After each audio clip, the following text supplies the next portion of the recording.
Hello guys, ಎಲ್ಲರೂ ಹೇಗಿದ್ದೀರಾ? ಎಲ್ಲರೂ ಚೆನ್ನಾಗಿದ್ದೀರಾ ಅಂತ ಭಾವಿಸ್ತಿದ್ದೇನೆ. ಇವತ್ತಿನ ಚಾನಲ್ನಲ್ಲಿ ಬ್ಯಾಂಕ್ ಮ್ಯಾನೇಜರ್ ಹೇಗೆ ಆಗುವುದು ಎಂದು ತಿಳಿಸಿಕೊಡುತ್ತೇನೆ. ಅದಕ್ಕಿಂತ ಮುಂಚೆ ನನ್ನ ಚಾನಲ್ನ ಯಾರು ಸಬ್ಸ್ಕ್ರೈಬ್ ಆಗಿಲ್ಲ, ಸಬ್ಸ್ಕ್ರೈಬ್ ಆಗಿ, ಲೈಕ್ ಮಾಡಿ, ಕಮೆಂಟ್ ಮಾಡಿ, ಶೇರ್ ಮಾಡಿ. ಬ್ಯಾಂಕ್ ಮ್ಯಾನೇಜರ್ ಆಗಬೇಕಂದ್ರೆ first of all 12th PUC complete ಆಗಿರಬೇಕು. ಆರ್ಟ್ಸ್, ಸೈನ್ಸ್, ಕಾಮರ್ಸ್ ಯಾವುದೇ ಕೋರ್ಸ್ ಆಗಿರಲಿ. ನೆಕ್ಸ್ಟ್ ಡಿಗ್ರಿ ಕಂಪ್ಲೀಟ್ ಆಗಿರಬೇಕು, ಯಾವುದೇ ಡಿಗ್ರಿ ಆಗಿರಲಿ. ನೆಕ್ಸ್ಟ್ ಕಾಂಪಿಟೇಟಿವ್ ಎಕ್ಸಾಮ್ ಬರೀಬೇಕಾಗುತ್ತೆ. IBPS, SBI, PO ಎಕ್ಸೆಟ್ರಾ ಇಂಥ ಕ್ವಶನ್ ಪೇಪರ್ಗಳಿಗೆ ನೀವು ಎಕ್ಸಾಮ್ ಬರೀಬೇಕಾಗುತ್ತೆ. ಅದರೊಳಗೆ ಸಬ್ಜೆಕ್ಟ್ ಒಳಗೆ reasoning, aptitude, general awareness, English, computer ಇಂತಹ ಕ್ವಶನ್ ಪೇಪರ್ಗಳು ಇರ್ತವೆ.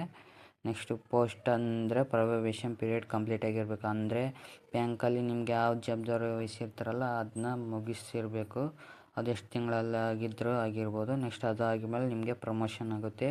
ಅಸಿಸ್ಟೆಂಟ್ ಮ್ಯಾನೇಜರ್ ಆದರೂ ಆಗಿರ್ಬೋದು, ಬ್ರ್ಯಾಂಚ್ ಮ್ಯಾನೇಜರ್ ಆದರೂ ಆಗಿರ್ಬೋದು, ಬ್ಯಾಂಕ್ ಮ್ಯಾನೇಜರ್ ಆದರೂ ಆಗಿರಬಹುದು.